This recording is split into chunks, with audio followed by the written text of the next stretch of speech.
Hey YouTube, Joeboy here. So guys, this was something that I was actually planning on doing at the end of Whole Cake Island, but I realized that there are so many correct theories, regardless of whether they were hugely mind-blowing or obvious or not. There's no way that I can cover them all in one video without it being stupidly long. So we're gonna go ahead and break it into pieces and start today. A lot of people want to know, Joeboy, what are the theories that you've talked about that have ended up becoming truth? I get this question a bunch. So in this video, I want to talk about 5 examples in which I've argued for what ended up becoming the truth, or very close to the truth.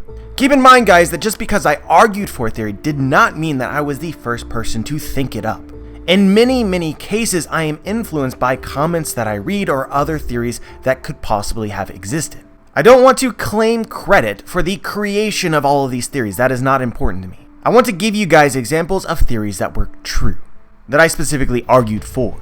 And so let's start off with an extremely old theory, one of the oldest that exists. It was actually created from my very first chapter review. In chapter 825 of One Piece, before the Straw Hats actually arrived in Whole Cake Island, Luffy attempted to cook, and he failed miserably.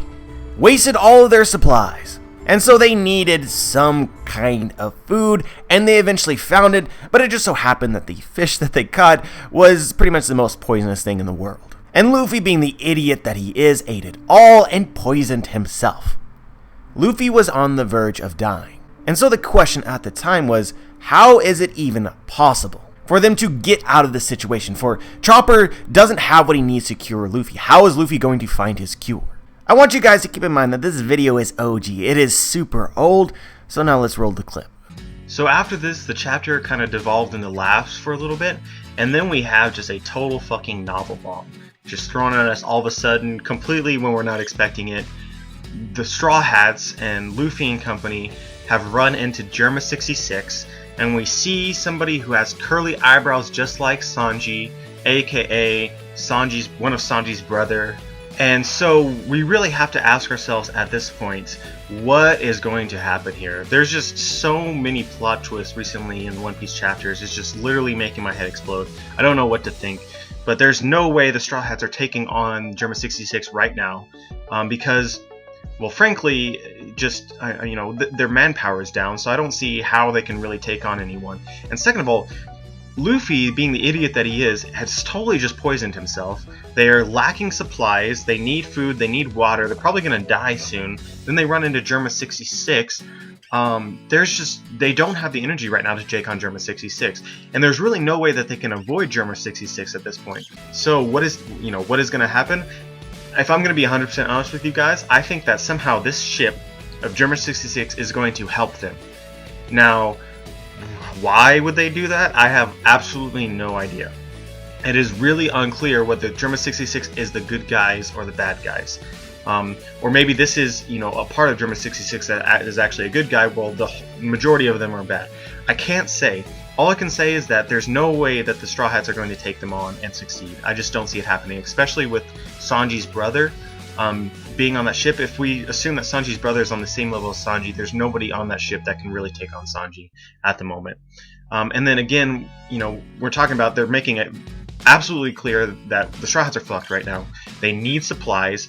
How are they going to get supplies? Germa 66? Maybe? And so after this point, as you guys would know, Revujo did in fact help the Straw Hats, suck the poison right out of Luffy's body, and they decided to go their separate ways. A lot of people at the time assumed that there must be a fight, but the Vinsmokes literally came there to save the day, and for us to get to know a few of them. And so the next correct theories that I want to bring up relate to Capone and his unexpected allies. This was funny because I titled the video Capone's Unexpected Allies. And then in the chapter that this was confirmed, I titled the reaction to that chapter Capone's Unexpected Allies. This theory was kind of convoluted, so I think that it's best to roll a little bit more of this clip than I did for the previous one. Why exactly did Capone capture Peckham's? But I think the simplest answer, and probably the answer that I believe is true, is that Capone wanted to actually recruit Peckham's to join his cause. But for sure, we should keep in mind that there was absolutely no need, seemingly, for Capone to actually capture Peckham's in the first place unless he had some sort of purpose for Peckham's. Like capturing Peckham's was in some way important to Capone. He could have ignored Peckham's and the Straw Hats, and it seems as though everything would have worked out the same. And so going back to the idea that Capone was trying to recruit Peckham's, we actually have some evidence from the dialogue where Peckham's and Capone were talking to each other, which kind of suggests that Capone let Peckham's in on his plans. He, quote-unquote, gave Peckham's a way out, which highly suggests that the way out for Peckham's was to join forces with Capone. Now, keeping in mind that it may have been a potentially risky move to try and capture Peckham's in the first place, it almost gives the suggestion, it almost makes it reasonable to suggest that Capone may in some way be desperate for allies. Already you can be thinking to yourself that Capone is not fully confident. It seems as though Capone is looking for more allies. Specifically, he's looking for allies that he thinks in some way would prefer to ally with him, regardless of whether or not they may be friends, because the alternative may be a death regardless. And what I want to talk about first is Caesar. If you've forgotten, yeah, Caesar is in the Whole Cake Island arc, but we have not seen him at all since about chapter 835, and many people have speculated, many people are wondering what exactly his true purpose will be in this arc.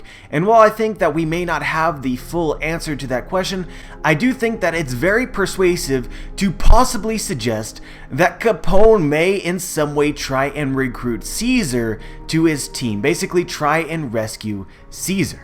Honestly, once you make this connection, it becomes very, very persuasive, because never has an alliance that I've suggested made more sense. Caesar has essentially revealed that it's pretty much impossible to complete his research involving Big Mom. He basically states that the research is impossible, so Caesar seems pretty fucked. And then on the other hand, Capone seems to be needing more allies, otherwise why try and recruit Peckham's. And then at the same time, Caesar doesn't care who exactly he allies with. Caesar loves life. He likes living, and right now there's not many avenues that he can pursue in order to guarantee that he actually lives. So I say a bit more about Caesar and why I think that he is now Capone's ally, but I don't think that it's really necessary to share again. This was actually surprisingly accurate. A few chapters after this, we got to meet Gangster Gastino himself. But this video ended up being a 2-for-1 because the second half of this video also ended up being the truth, using the same concepts from before. And so guys, this leads into my second idea, and I'm not really sure what to make of this. This may end up being absolutely nothing, it may end up being something, but I find it very interesting how Capone has effectively ignored the Straw Hats since their arrival in Whole Cake Island. But if Caesar is indeed looking for additional allies, additional support to potentially help him bring down a Yonko, these Straw Hats would serve as a very powerful ally. However, things have now changed. The Big Mom Pirates are now no longer keeping an eye on any of the Straw Hats whatsoever. They all believe them to be either captured or killed, except for Montdor, who's very perceptive and realizes that Charlotte Opera may be full of it. But regardless of Montdor, they still don't know specifically where all the Straw Hats are, except for a little bit of time Sanji. And so this would open the door for Capone to potentially make contact with the Straw Hats if he knew where they were. For the second half of this theory, I ended up saying a lot of things that ended up being irrelevant. But as we learned later, Luffy and Capone did form an alliance, and part of the justification for this alliance was the fact that the Big Mom Pirates did not know where the Strats had gone. So they were able to meet up with Capone, without bringing enemies with them. But anyway guys, for the next theory, I want to show a little bit of love to the community in general. We all help each other out. We all, or at least we provide content which can be used to help somebody else come up with ideas. Many times, a theory is a combination of many different ideas, that perhaps not every single one of them came from one individual. Many brains are far better than one. And so this next theory was a theory that the community in general had. Drizzt, I believe, made the best theory about it, and rather than arguing for it in my own video, I directed you towards Drizzt's. And so in the recent chapters of One Piece, it was revealed through a conversation with Big Mom and Judge Vinsmoke that Big Mom seemingly does not like giants very much. At least when Judge brought up the fact that he did not notice any giants on Totland, this seemed to in some way anger Big Mom. And so guys, this is pretty weird. It's been mentioned on several occasions, even from Big Mom herself, that she dreams to have built a place where all the races can live freely and without persecution.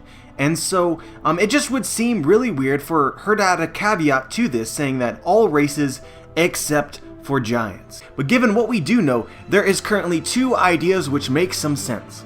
And so we learned in the latest chapter that there was an arranged marriage with Lola that Lola ended up dipping on. However, this marriage, if it had gone through, Big Mom tells us that it would have made her the Pirate King, and there's really not a lot of candidates out there that would really make sense to have, formed an alliance with Big Mom and to give Big Mom that kind of strength. But one of the best ideas, probably the only reasonable idea at the moment, is that this alliance was between the Big Mom pirates and the giants. Lola was arranged to marry giants. And so if you're looking for a video on this topic with an actual proper explanation, I suggest you check out Drizzt the Theorist's video. I will link it in the description, but it pretty much says what I would say to try and convince you of the idea that Lola's arranged marriage was with giants. And so this video is kind of like on the fence of, bro, you started this video saying that these are theories that you actually argued for, but you didn't really argue for it. And in fact, if you actually watch the video, I argue why I think that this other idea, the second half of this video, is more likely than this. Even though, fun fact, both ended up having some semblance of truth. This was the infamous Big Mom is a dwarf giant theory, and although she didn't end up being a giant and Oda trolled me, she did come from Elbaf, so it was kind of close. But damn it, I directed people to go watch Drizzt's video. Drizzt is my son. It's good enough. Don't think too much about it. And so anyway, let's get into the very last correct theory that I want to talk about in this video. And so this video was made in collaboration with Rogerspace. I forgot exactly why a conversation was started, but this theory was brought up. Rogerspace wholeheartedly believed it. I was more skeptical. But there was something very strange that just piqued my interest, made me believe in its possibility. So let's start off with this. At some point, Big Mom ate her devil fruit, and it seems clear from this flashback that at the age of 5 she had not gotten it yet. We learned in Doflamingo's flashback and Boa Hancock's flashback how exactly they came to possess their devil fruits. The only other villainous character to have a flashback in the story, Moria, didn't really have a flashback, was just a couple lines. So I think it's safe to assume that at some point we will actually learn how Big Mom got her devil fruit. And I think how she ends up getting it will be in some way interesting. And this is where I want to talk about the possibility that the previous owner of the Soul fruit was in fact Mother Carmel. And that through her death in some way, Big Mom was able to obtain her devil fruit. And so the first thing that I noticed that sort of allowed me to think more about this topic is the fact that Mother Carmel had influenced the weather in some way. And we know from the current storyline that Big Mom using her soul fruit has a similar ability. But while this may seem like a very persuasive connection at first, the more you think about it, the more you might begin to think that it doesn't really make a whole lot of sense, given what we know about Mother Carmel's personality, right? But you never know, there could be a drastic change in how her character is portrayed by the end of this flashback, which may make this more viable.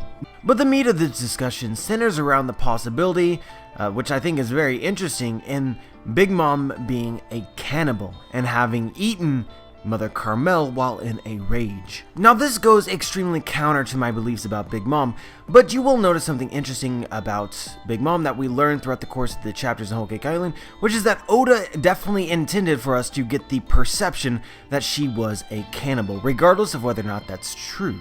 The first time she's ever revealed in the story, Oda is implying here that she's actually eating one of her crewmates. Now we learn later that the food in Whole Cake Island is animated, so it's very possible she was actually eating animated food rather than live people, but here Oda is definitely telling us to think about the possibility that she is a cannibal.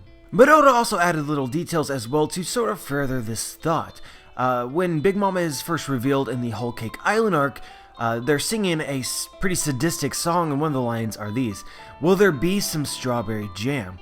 Oh, will it be made from someone's blood? It doesn't matter to me. It will be a sweet day with a perfectly devilish sacrifice." Or even in the Seducing Woods, we see the trees say this: Madame Brûlée is having some fun with them right now. Whose food will they end up as? They would make quite a delicious smoothie. This line in particular was dropped way after it was already very clear that Big Mom eats animated sweets and therefore is not incredibly likely to be a cannibal, yet Oda still seems to be trying to give us that impression. And so why would he do that? For what reason? What purpose does it have? But a third possibility, and the one that I really want to talk about in this video, is that Oda was actually foreshadowing Big Mom's past. She may not be a cannibal today, but she was in fact a cannibal when she was younger. Or at the very least, she has had one instance of cannibalism. And the setup that made that believable was Oda's giving us hints early on that she was currently a cannibal. And so right now, in the flashback, Big Mom is in a rage, and I've argued this in several videos this week, essentially stating that Big Mom does not know what she's doing, and she's essentially capable of pretty much anything. And so I wonder if she literally ate Mother Carmel. It's not totally unreasonable if you ask me. Now certainly, she's gone on a rage in Whole Cake Island and not actually eaten people, but as a younger person, wanting to eat things badly, including sweets, it seems possible. But the reason that I like this theory at all is the possibility Mother Carmel had the soul devil fruit previously, and this was how Big Mom came to obtain her devil fruit. Anyway guys, this video was very nearly 20 minutes long, and I cannot play it in its entirety. I think that there are some points where I might have missed on, and obviously some points that I hit on. But this was by far the most shocking confirmed theory in Whole Cake Island. For those people that was arguing against it, I saw their perspective. When I argued for this theory, it was because of the curiosity itself about the setup of Big Mom being a cannibal. And I really spent the vast majority of the time arguing for it in terms of another unconfirmed theory. Not because I believed the theory. And when it ended up being true, I was 100% mind blown. One of the best moments in this arc in terms of theories. But anyway guys, I hope that this video was enjoyable. I know I could have done a list and made this video a lot shorter, but I really wanted to give the context behind the theories as well, because I think that looking at confirmed theories can help you better predict the future. Perhaps pick up on some of the patterns that Oda has. And I also enjoy putting myself in the perspective of, Joy Boy or someone else from earlier in the story. What were we thinking at that time?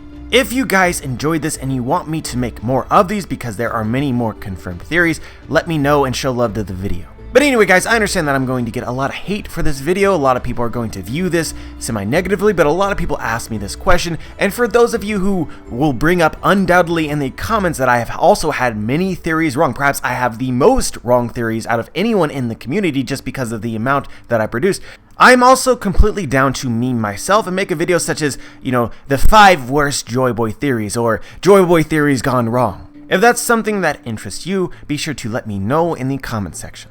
Cause straight up guys, some of the ideas of the past are just fucking hilarious. But anyway guys, like the video if you like the video, dislike the video if you dislike the video, make sure to subscribe if you want to be notified for my future content, and as always guys, have a wonderful day.